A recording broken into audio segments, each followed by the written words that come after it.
Giving glitz, glam, and goosebumps. Ang Binibining Pilipinas 2024 Coronation Night kagabi.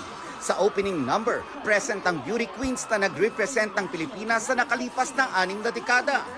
Sa pambihirang pagkakataon din, nagsama-sama sa 60th edition ng pageant ang title holders, kabilang ang 4 na Miss Universe queens ng ating bansa.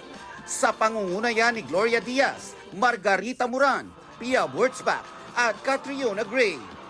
Sa huli, ang Abras Pride na si Myrna Esguera ang nag-uwi ng Binibining Pilipinas International 2024 crown and title.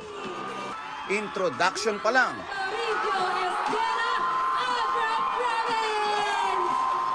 swimsuit.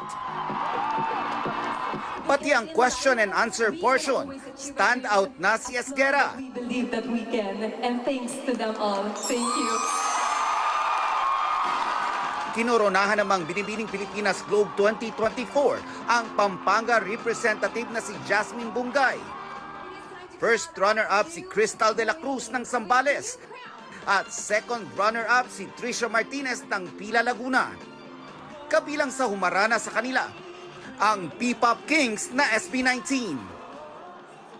Nelson Canlas updated sa Showbiz Happenings.